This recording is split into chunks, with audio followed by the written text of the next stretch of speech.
اس دل کے اندر اللہ کے علاوہ کسی اور کی محبت ڈالو ذرا، پتہ چل جائے گا کون کون یہ چاہتا ہے کہ اللہ پیسے کے بغیر میرے کام بنائے. ہاتھ کھڑا کرو. اور قسم کھا رہا ہوں میں اللہ کی، اگر تم نے وہ کر لیا تو اللہ تمہیں بغیر مال کے پال کے دکھائے گا. اپنے مال کے 6 حصے کرنے ہیں آج کے بعد.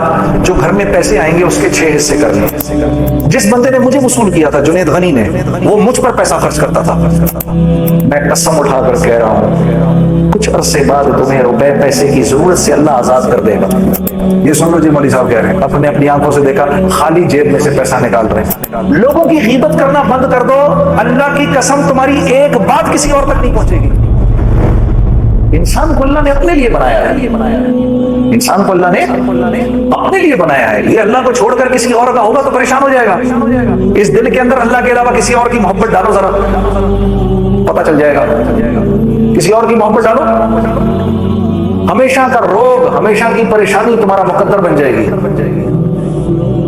میرے دوست، اللہ آپ کا بیٹھنا قبول کرے. کون کون یہ چاہتا ہے کہ اللہ پیسے کے بغیر میرے کام بنائے؟ ہاتھ کھڑا کرو، سوچ لو. اچھا ٹھیک ہے جی، سب چاہتے ہیں. میں تمہیں ایسا اب نسخہ دے دیتا ہوں. بھائی جنید صاحب آپ نے بڑی تقریریں کی، بڑی پھڑے ماری، تو اب آپ طریقہ بھی بتا دیں. میں آپ کو طریقہ بتا دیتا ہوں، اور قسم کھا رہا ہوں میں اللہ کی، اگر تم نے وہ کر لیا تو اللہ تمہیں بغیر مال کے پال کے دکھائے گا. ٹھیک ہے، اب غور سے سننا میری بات. مولوی صاحب وہ قرآن کی کون سی آیت ہے جس میں اللہ نے مال خرچ کرنے کے 6 طریقے بتائے ہیں کہ اس پہ خرچ کرو، اس پہ خرچ کرو، اس پہ خرچ کرو، مساکین پہ خرچ کرو، رشتہ داروں پہ خرچ کرو. ایک آیت ہے، کوئی حافظ اگر ادھر بیٹھو، آپ کو یاد آ رہا ہے؟ ذرا بتاتے جاؤ. پہلے کس کا نام لیا؟ سب سے پہلے اپنے مال کے 6 حصے کرنے ہیں. آج کے بعد جو گھر میں پیسے آئیں گے اس کے 6 حصے کرنے ہیں. ٹھیک ہے، غور سے سن لو.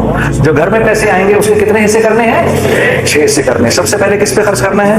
فقراء پہ خرچ کرنا ہے. ٹھیک ہے جی، سب سے پہلے کس پہ خرچ کرنا ہے؟ پھر کس کا نام لیا؟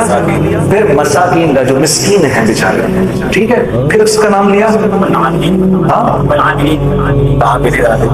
یہ عاملین کون ہوتے ہیں؟ جو اچھا یہ وہ والی آیت ہے جس میں گردن چھڑانے والوں کا بھی ذکر ہے. ٹھیک ہے نا. پھر جو کسی نیک مقصد میں اپنے مال کو، آپ کے مال کو خرچ کر رہے ہوتے ہیں نا، ان پر علماء سے پوچھ لینا عاملین کس کو کہتے ہیں. یہ تیسرے لوگ ہیں جن پر خرچ کرنا ہے. چوتھا کون ہے جی؟ کے قریب کرنے کے لیے، جن کو دین کے قریب کرنے کے لیے، یعنی جب اللہ کے راستے میں، یعنی جو قریب آ رہا ہو اس پر خرچ کرنا. جو دین کے قریب آ رہا ہو اس پر خرچ کرنا. یہ نہیں کہ دعوت دینے گئے تو اسی کے گھر میں کھانا شروع کر دیا. جی ہاں جی، میرا ایک دوست ہے، وہ تو یہ کرتا ہی کرتا ہے. میں اس کو سمجھاتا ہوں نہ کیا کر. وہ جس کے گھر جاتا ہے، سر ہم بیٹھے ہوئے چائے منگوا لیں گھر سے، اندر سے. جس کو دعوت دینے گئے اسی کے گھر سے چائے منگوا لی. جس بندے نے مجھے وصول کیا تھا، جنید غنی نے، وہ مجھ پر پیسہ خرچ کرتا تھا. اتنا کہ میں شرم کے مارے مجھے سمجھ میں نہیں آتا تھا میں کیا کہوں. میں اس کی ہر بات مان لیتا تھا. وہ مجھ پر خرچ کرتا تھا. ٹھیک ہے، 4 ہو گئے. 5واں جو قیدی ہوتے ہیں، جو عدالتوں میں پھنسے ہوئے ہوتے ہیں، جن پر قرض چڑھے ہوئے ہوتے ہیں، وابن السبیل، اور جو اللہ کے راستے میں ہوتے ہیں. 6 تو یہ ہو گئے. اپنے مال کے کرو 7 حصے، اور 7واں حصہ گھر والوں پر. اب یہ بات تو بڑی، پھر سمجھ رہے ہو کہ پاگل ہونا. ہاں کوئی گل نہیں. میرے نبی نے اللہ کا ذکر ایسے ہی کرنے کو کہا کہ لوگ تجھے پاگل ہی سمجھے.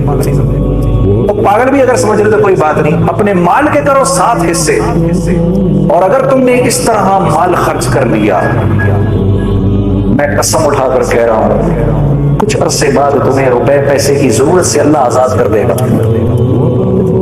اگر نہ کیا تو مجھے پکڑ لینا. یہ بات مجھے مولانا سعید احمد خان صاحب کے توسط سے کسی نے بتائی ہے. ایک آدمی نے کہا مولانا یہ آپ زندگی کیسے گزارتے ہیں؟ انہوں نے بولا قرآن کی یہ آیت ہے، ان 6 لوگوں پر خرچ کر کے 7واں حصہ گھر والوں کو دے دو. اگر میرے ہی والا حال نہ ہوا تو مجھے پکڑ لینا. یہ سن لو جی، مولوی صاحب کہہ رہے ہیں، اپنے اپنی آنکھوں سے دیکھا، خالی جیب میں سے پیسہ نکال رہے ہیں. پھر کچھ بات بنے گی نا، پھر مزہ بھی آئے گا زندگی گزارنے کا. ابھی تو اللہ سے لینا سیکھا ہی نہیں، کچھ دیکھا ہی نہیں کہ اللہ کرتا کیا ہے. لوگوں کی غیبت کرنا بند کر دو، اللہ کی قسم تمہاری ایک بات کسی اور تک نہیں پہنچے گی. کر کے تو دیکھو.